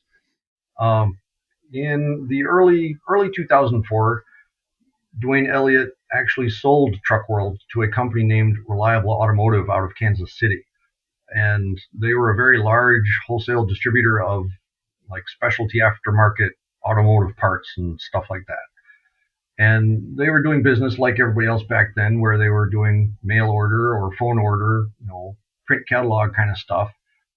And because Truck World had such great web traffic with everybody going to the site to see all things truck related, this guy bought Truck World, and he and Dwayne were going to turn it into an online ordering and distribution website, which I would imagine kind of similar to probably what Jags or Summit came along and did some years later.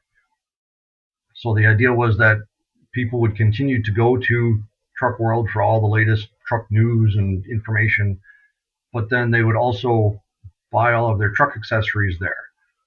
And I mean, again, back in the day, that sort of thing didn't exist. That was like the first. So they had been working on code, doing all their development and putting the plan together for this.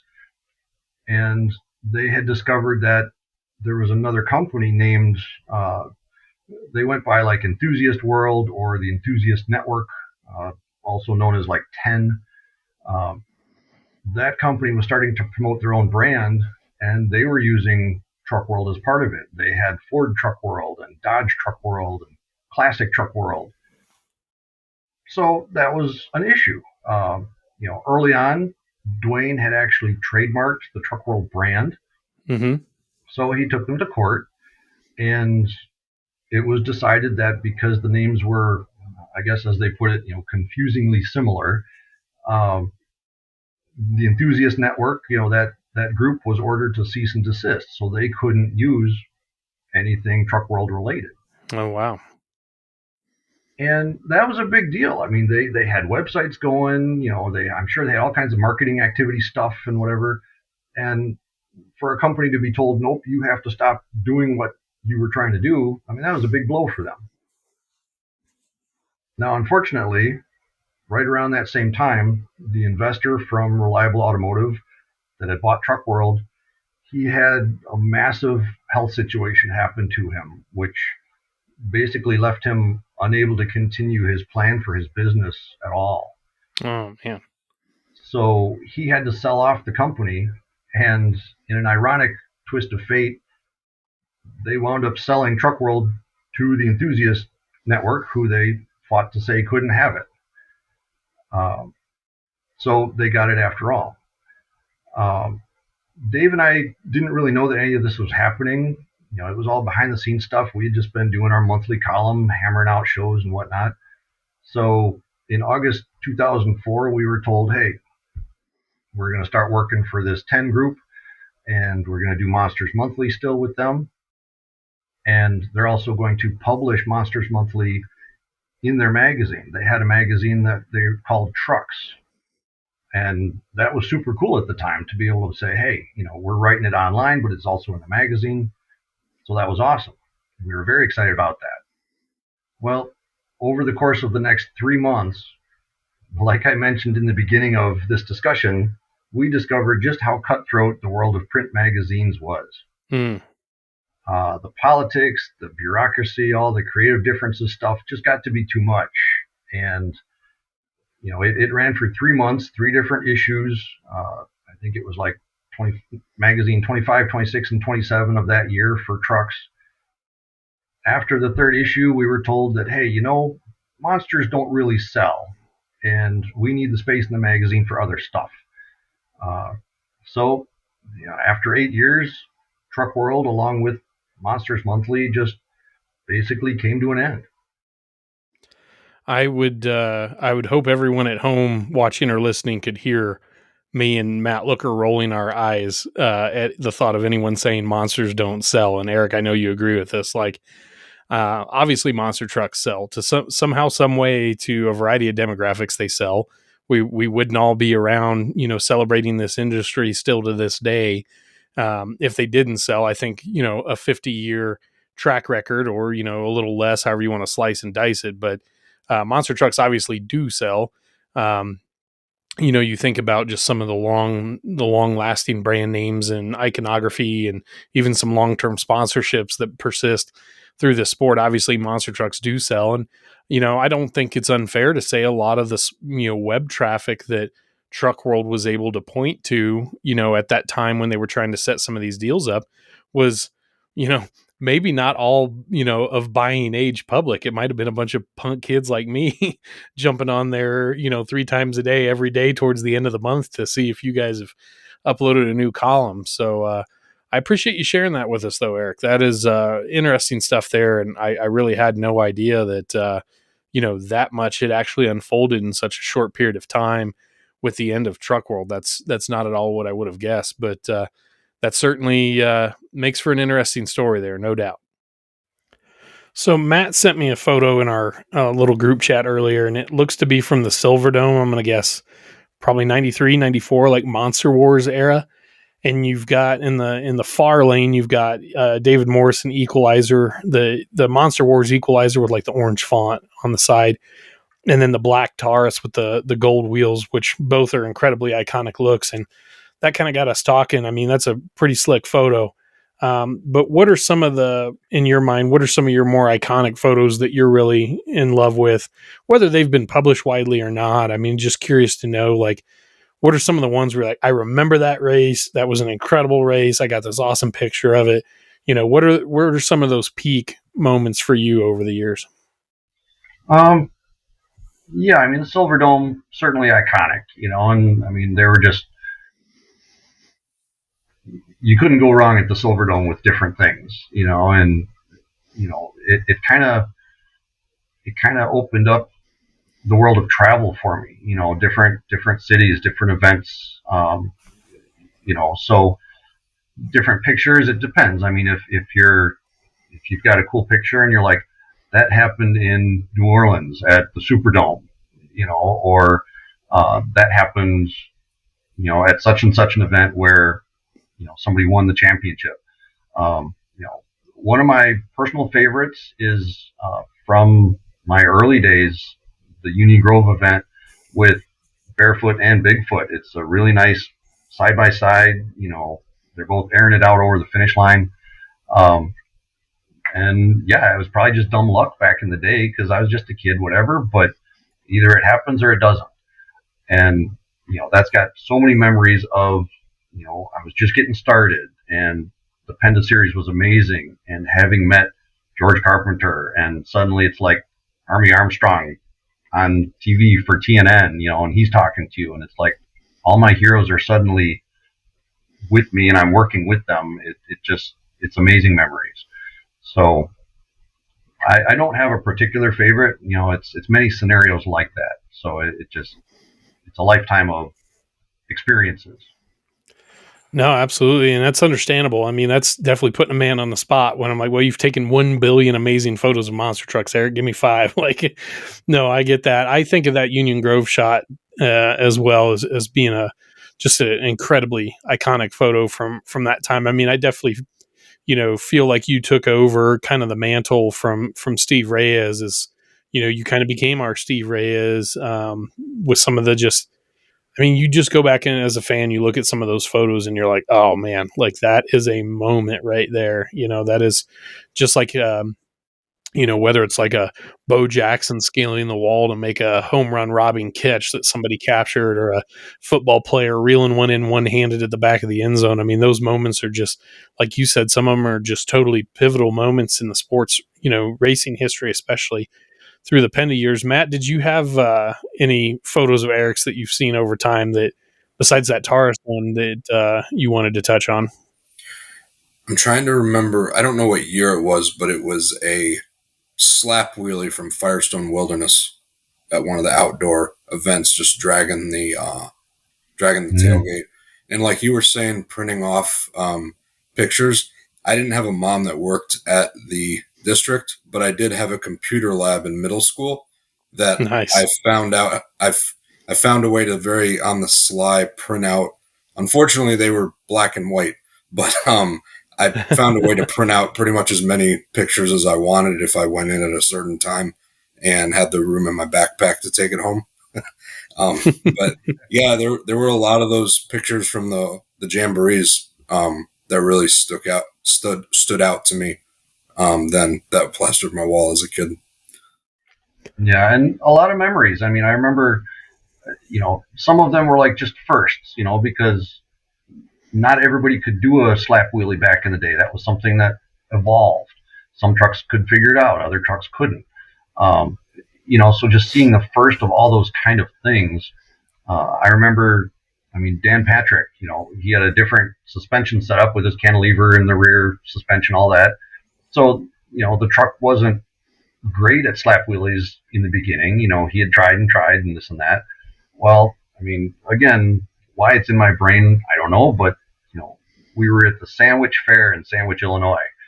And, little tiny Tom Mintz was in Monster Patrol, and Dan was in his Samson, and Dan's like, I want to try a slap wheelie. And, he's telling me, again, this teenage kid, he's like, go down to the end zone and be ready. He's like, I'm going to come right at you, and I'm going to try a slap wheelie.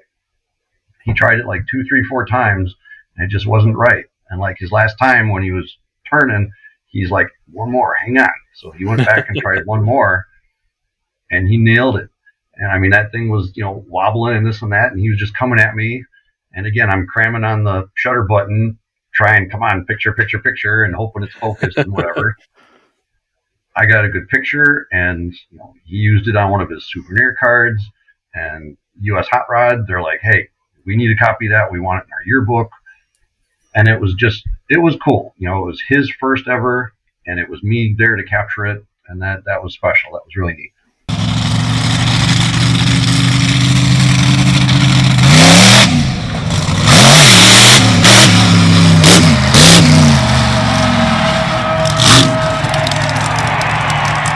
Those memories they live on, right? Like a picture really does say 1,000 words, and those photos live on, today in the digital age when retrospectives are put together, or, Instagram posts need a throwback photo or something cool like that.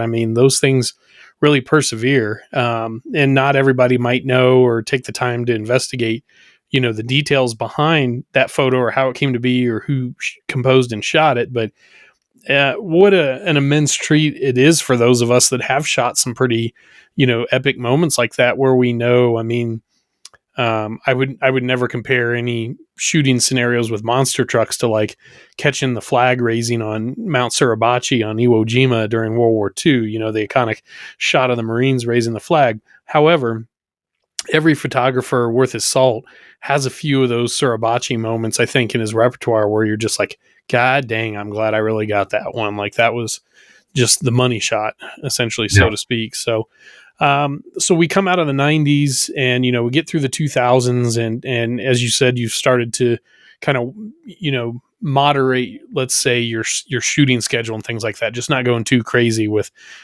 shows every weekend or anything like that. So how did things come to be, for you with your relationship with Monster Jam and Feld Entertainment now? I know you're certainly one of their, senior photographers, I guess you would say, definitely, hands down one of the very best that they employ the services of. And that's the bulk of what you shoot seems to be Monster Jam now. But just help us understand, how that works for you. And you mentioned earlier, like, do they give you kind of like a target list of like, man, we really need some shots of JCB doing wheelies because of this new deal and JCB needs photos? Like, how does all that work for you now?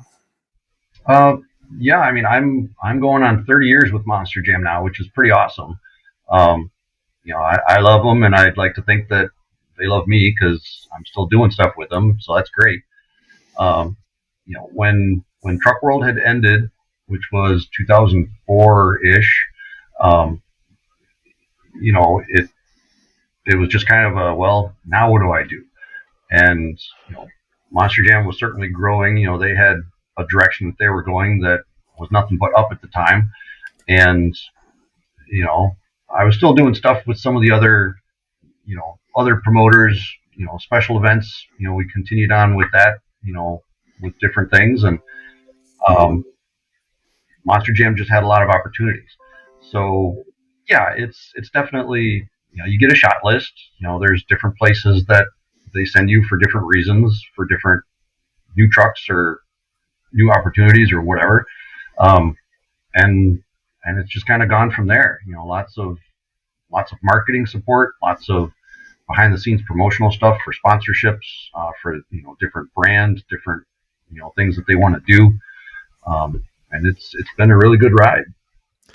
So compare and contrast for me a little bit, the difference between shooting Monster Jam shows and, 97 versus, now. Obviously, we see as fans and industry participants the very visible differences, but for you, I mean, do you find there's different challenges now to shooting versus then? Did you enjoy the action more then versus now, or the other way around? Like, color that in for us a little bit. I think the level of performance these days is inherently better, certainly better. Less downtime, more reliability of most of the trucks, most of the things that they do. They've worked all the bugs out of it, which is outstanding. To see that have evolved over the years is really cool, because it's like it's a huge achievement, a huge accomplishment for some of these things. And the technology of the cameras, where that's evolved, and that lets you do different things. It's whether it's from big wall hangings of trucks and stuff, or just different technology that they can use photos for is really cool. I feel like back in the day when we would shoot a show, a jamboree could be a little different because there was, multiple shows with a lot of trucks over the weekends, but just pick, if you could only go to Rosemont on Saturday night, let's say, the big show, there might only be 3, 4, maybe 5, like, wow moments. And I feel like the performance ability of the trucks and drivers now and the way the tracks are built, as far as shelve as a fan, whatever people think about one kind of competition or another, I'm just saying, like, a pure wow moment in a photo, like a crazy photo. I feel like almost every run has the potential now to possibly give you something like that. Don't you think? Yeah. And, consistency with how the track is built to give everybody that wow moment opportunity, or, making sure everybody's running right, no motor issues, no any kind of performance issues, putting on a show, but also just making sure it's going to go well. It's a big thing. Absolutely. So where do you kind of, where do you see the sport heading now? I like to think pretty positively that we're heading still in good directions. Different series are kind of taking and forging their own paths that are a bit different than each other, not as much maybe copycatting per se or catching up. Seems like there's really some unique brands. Obviously, Matt is a big part of the Monster Truck Throwdown brand, and Frank, when he's with us, he's, such a big part of the Hot Wheels tour. So from your perspective, without giving away too much inside baseball that you might already know about, just kind of where do you see things heading now in the next 5-10 years with the sport? I think it's all good. Looking back at the early days where, some of the fans, some of the guys that started the websites, the Brian Manson, Andrew Plotchko, and, Brian Wagner, Elliot Miller, those guys that were just little internet goobers back in the day, looking at pictures online and stuff, they're now either promoting their own events, driving trucks, things like that. Not to mention an endless list of guys that have worked with Monster Jam, things like that, that are still fans or were fans back in the day. That's a big help, because you're kind of carrying it forward, paying it forward. It's neat to see different companies coming up trying to do things, and it's good that they're not all the same. You can't be everything for everybody, and that's fine. Your goal is you're there to entertain the fans, whether it's older fans, younger fans, whatever. That's cool. And international, back in the day, Andrew Fielder, when he started, he had seen Bigfoot over in the UK in the early 90s. Well, international presence of trucks is still huge, and not just from trucks that are over there that were created over there, but we're sending trucks from the US over there, and we've got trucks over there doing shows, so that's not going to stop. I think that's just going to get bigger. I had the opportunity to go to England and Germany last year for Monster Jam to cover some events, and it was nuts when you're standing there and you're listening to, like, even an adult saying, I never knew a monster truck was really this big, and it's like, wait, you've never seen a monster truck and you're an adult? What is going on? Yeah. And, even the kids, they're like, we've only ever seen this online or on TV. And it's a whole new market to get into and a whole new list of just fans waiting to happen. So it's really neat to see other countries and other places throughout the world experience monster trucks, because I'm like, that was me 30 years ago. And that's awesome. It still has that impact. Oh, sorry. Go ahead, Matt. Go ahead. Yeah. I was going to say that was one of the things when I worked for Monster Jam, going to the international shows, especially one that sticks out the most, I think, from that, what you were saying, Eric, was we used to do the old stadium in San Jose, Costa Rica.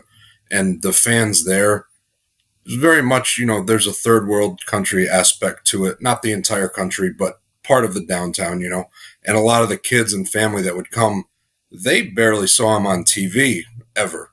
And now they're in a stadium seeing it, and just the energy from the people that this is probably the highlight of their year, and they're just going nuts. And we're in the monsoon season in an outdoor stadium, and like, it's not the ideal environment for these trucks, but the fans are just going absolutely nuts. And it wasn't just in Costa Rica. A lot of these places, just the awe of people that have never seen them up close, where I've been going to these at that time for like 10 years. And yeah, that's El Toro Loco and Gravedigger. And they're like, wow, this is El Toro Loco and Gravedigger, It's real cool to see in those new places for them. So Matt and I aren't. Oh, sorry. I keep interrupting you guys. No, let it rip. We definitely take it for granted, some of that stuff. And it helps you go back to the early days when it's like, it blew your mind at some point, and now you're seeing that happen to other people, and exactly, you're a part of that. You're part of making that happen for those people. It's pretty cool. So Matt and I aren't huge fans of AI stuff typically, and we're starting to see a bit of a proliferation of, AI generated photos or artwork, type things creeping into at least the fan community so far in monster trucks. I don't know how much, if any, is really being used widespread to engage in commerce or anything like that. But I would argue that photography is not only a craft, but it can be an art as well. So as someone that does deal with a lot of technology in their daily life plus shooting, where do you stand on AI and in general, and just kind of the impact that it might have on those of us that have learned photography and photo editing skills the hard way?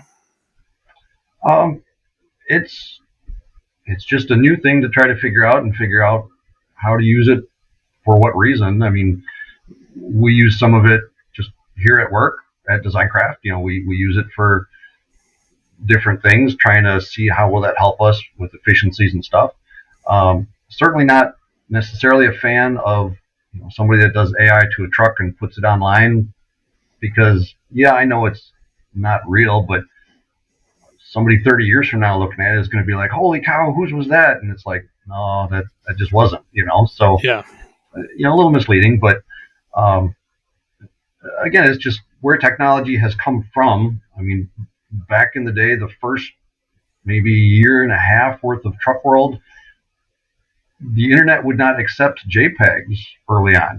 It just could not compute, did not understand a JPEG. So all of the images had to be GIFs or GIFs, however you want to say it, So that's, having gone from that, and then suddenly now they would allow JPEGs, and you can do better things with JPEGs as far as, resolution and color correcting and whatever. So okay, AI has its place and it's cool, but for, as long as you use it for the right reasons. So it's something to learn.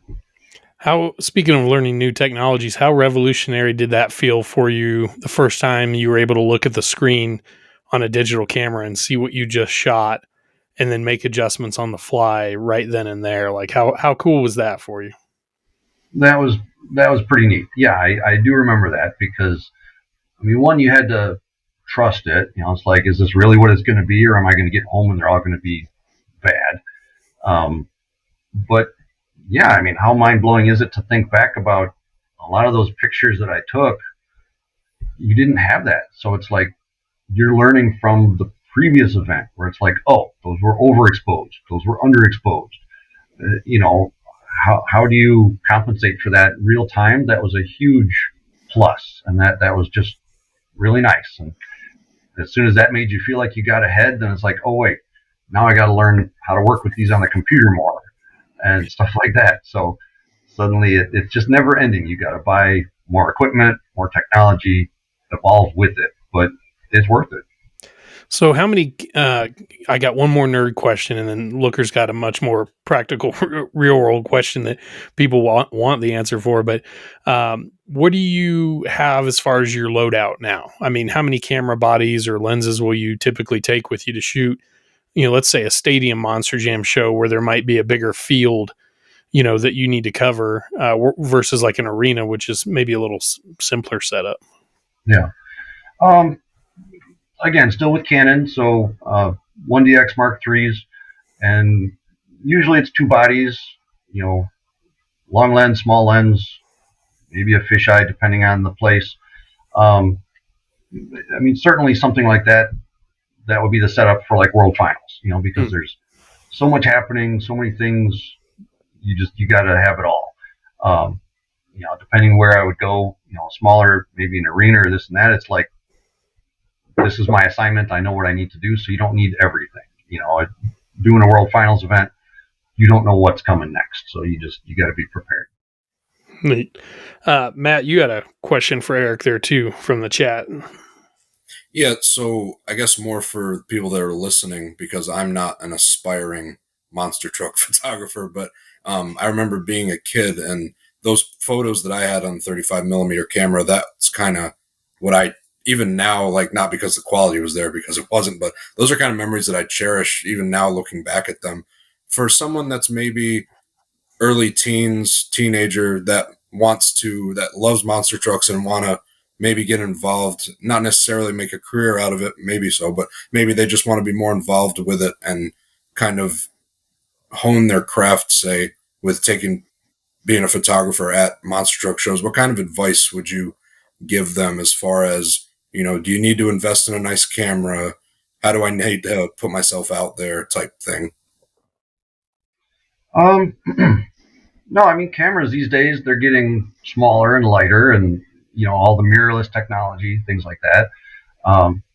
Some of the events that you go to, the arenas or the stadiums, they might have a camera policy that isn't very friendly to bringing in, big gear and stuff as a fan or as a spectator.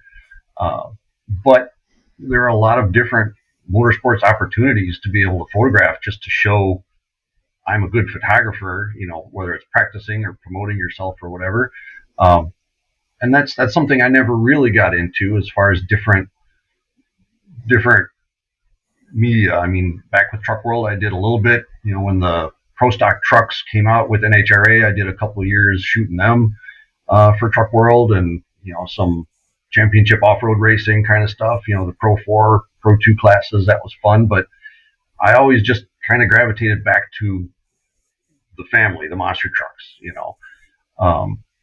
but yeah, for somebody that wants to get into it, I mean, you don't need a super amazing camera. There's a lot of good stuff that can happen with, the lighting and just the exposure and all of that makes it relatively straightforward and easy just to get started. And then as you get more comfortable, you can start experimenting with some of the fancier techniques and things.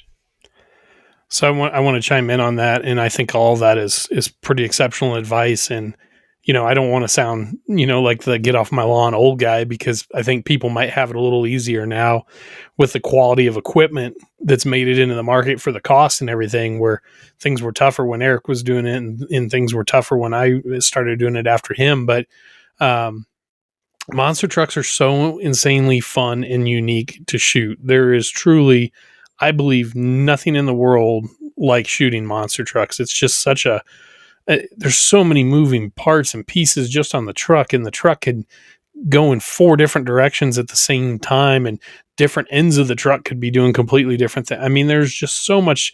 It's a very dynamic subject matter to shoot, and technology's made it easier to shoot it well.